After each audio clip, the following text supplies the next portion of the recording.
Hello. I'm not ready. Hello. Is it us you're looking for? I would like someday to complete that entire song and just have a video of us singing the song together. But like politicians, like, you know what I mean? I feel like that's not really your dream.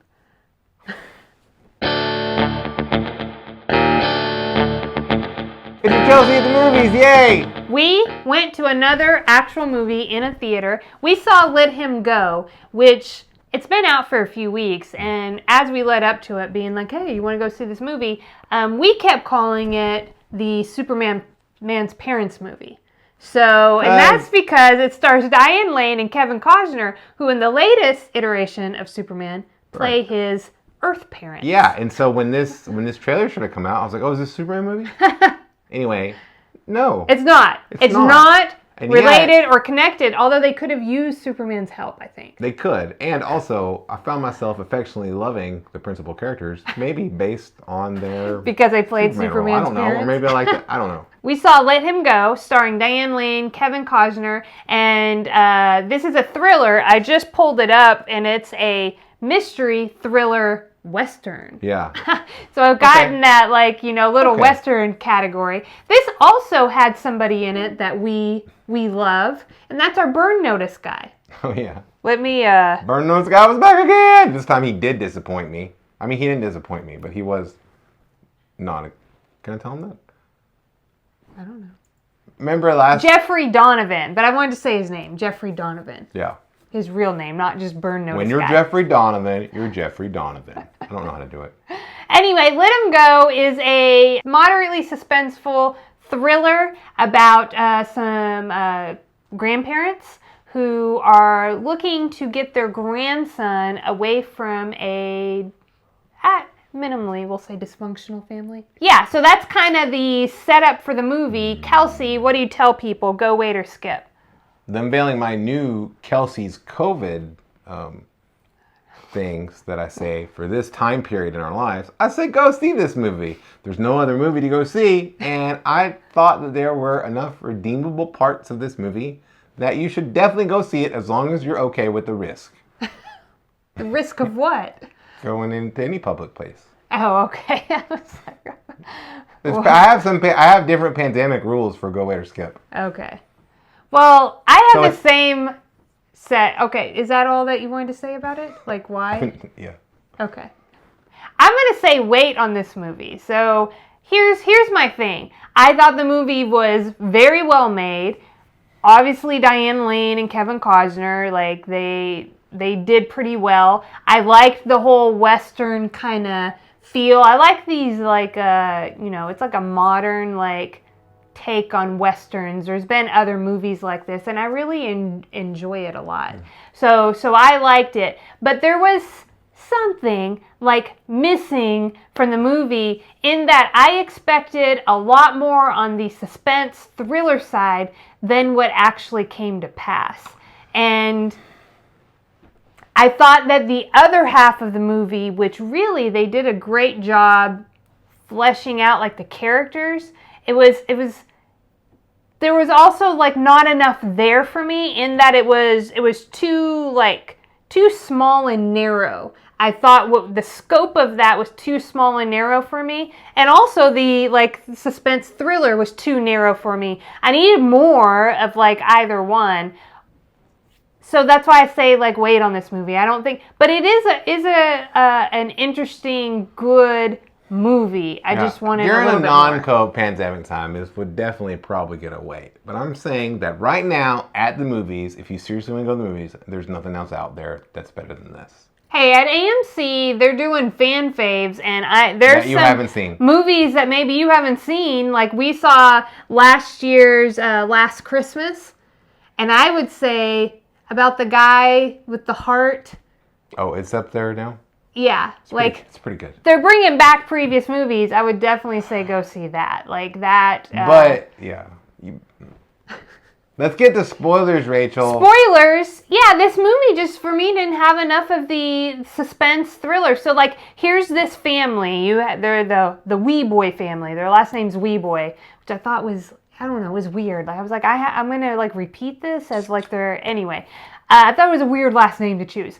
The Wee Boy family, and they meet them, and from the previews, I thought this family was gonna be like nuts.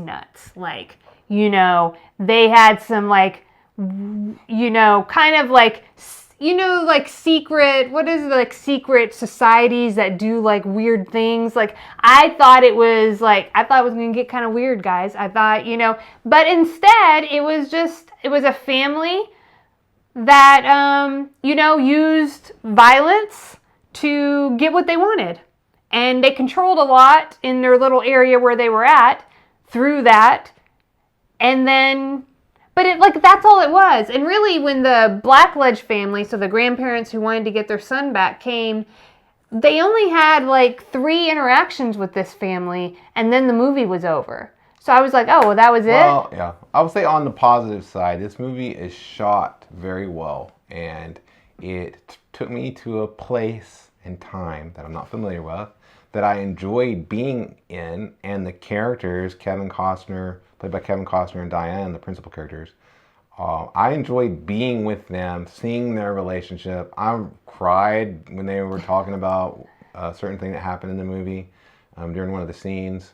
And I thought it had a lot of beautiful moments in the movie and was made very well. I really enjoyed the way that the movie was put together.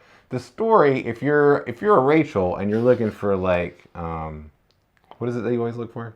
What's it called? Edification. You're going to have to look closely and think. So what I'm getting at is that the so-called good guys in this movie, I don't know that they were necessarily like... Okay, well, the protagonists in this movie, I don't know if you would want to follow their lead in your own life and be like, oh, I would do what these guys do. I don't know if that's the right way. I don't want to get into that, but I'm saying I don't know if that's the best thing. I don't know if it's truly edifying. But I did see, in a lower level, love between some characters and sacrifice and good things in the movie. So I enjoyed watching the movie.